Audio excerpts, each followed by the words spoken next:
ఒక కప్పు పెసర్లు తీసుకుంటున్నాను. అదే కప్పుతోనే ఒక కప్పు మినపగుళ్ళు తీసుకుందాం. ఏదైనా ఒక కప్పు తీసుకొని అన్నీ దాంతోనే కొలుచుకోండి. ఒక కప్పు మసూర్ దాలు, ఎర్ర కందిపప్పు అంటారు కదా అది. అలాగే అదే కప్పుతోనే 2 కప్పుల మిల్లెట్స్ అయితే వేసుకుంటున్నాను. సామలు, కొర్రలు, ఊదులు, అండు కొర్రలు ఇలా చాలా రకాలుగా ఉన్నాయి. ఏవైనా వేసుకోవచ్చు. అవి వద్దు అనుకుంటే రాగులు, జొన్నలు ఉంటాయి కదా అవైనా యాడ్ చేసుకోవచ్చు. అలాగే 2 కప్పుల బియ్యం వేస్తున్నాను నేను, తెల్ల బియ్యము. మీరు తెల్ల బియ్యము వద్దు ఓన్లీ మిల్లెట్స్తోనే చేసుకుంటాము అంటే కూడా అలా కూడా చేసుకోవచ్చు. నేను ఇక్కడ ఫర్మెంటేషన్ అవసరం లేకుండా అంటే పిండిని పులియపెట్టే అవసరం లేకుండా చేస్తున్నాను కాబట్టి ఇంకొక కప్పు పెసర్లు వేసుకుంటున్నాను. పావు టీ స్పూను మెంతులు కూడా వేశాను. నీళ్లు వేసేసి చేత్తో బాగా నలుపుకుంటూ 1కి 2 సార్లు బాగా చక్కగా కడుక్కోవాలి. నీళ్ళు అనేవి ఫ్రెష్గా వచ్చేంత వరకు కడుక్కున్నామంటే సరిపోతుంది. ఆరోగ్యంకి అయితే చాలా మంచివి. వెయిట్ లాస్లో ఉన్నవారికి, డైట్లో ఉన్నవారికి, ప్రోటీన్ లోపం ఉన్నవారికి, అండ్ కొద్దిగా పని చేయందాడు అలసట వస్తుంది అనేవారికి చాలా బాగా హెల్ప్ అవుతుంది. స్పెషల్లీ చిన్నపిల్లలకైతే చాలా మంచిది.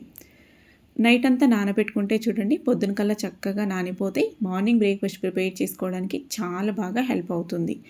మార్నింగ్ నేనైతే ఇలాగా మిక్సీ జార్లోకి కొన్ని వేసుకొని మనం నానబెట్టుకున్న నీళ్ళని పారపోయకుండా అదే నీళ్ళని వేసుకొని మిక్సీ పట్టుకోవాలి. పిండి మొత్తం ఇదే విధంగా స్మూత్గా మిక్స్ అయితే పట్టేసాను. రుచికి సరిపడా ఉప్పు వేసి పిండిని బాగా మిక్స్ చేసుకున్నామంటే మనకి దోశ బ్యాటర్ అయితే రెడీ అయిపోతుంది. ఇదే బ్యాటర్తోనే రకరకాలుగా రెసిపీస్ అయితే చేసుకోవచ్చు. నేనైతే ఈ వీడియో లాంగ్ అవుతుందని ఓన్లీ దోశ మాత్రమే చూపిస్తున్నాను. ఇలా ఒక గరిటె పిండి వేసి ఫ్లేమ్ని సిమ్లో పెట్టుకొని పెనం మీడియం హీట్ ఉన్నప్పుడే పిండి వేసుకొని స్ప్రెడ్ చేసుకున్నామంటే క్రిస్పీగా వస్తుంది.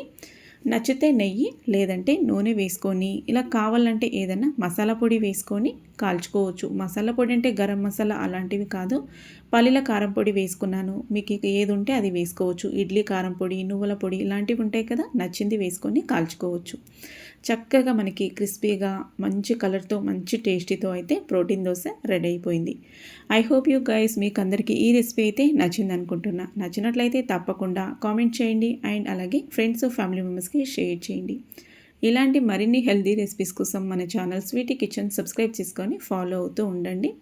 నచ్చిన చట్నీతో సర్వ్ చేసుకొని ఎంజాయ్ చేయండి. నెక్స్ట్ మళ్ళొక హెల్దీ రెసిపీతో కలుద్దాం. బాయ్.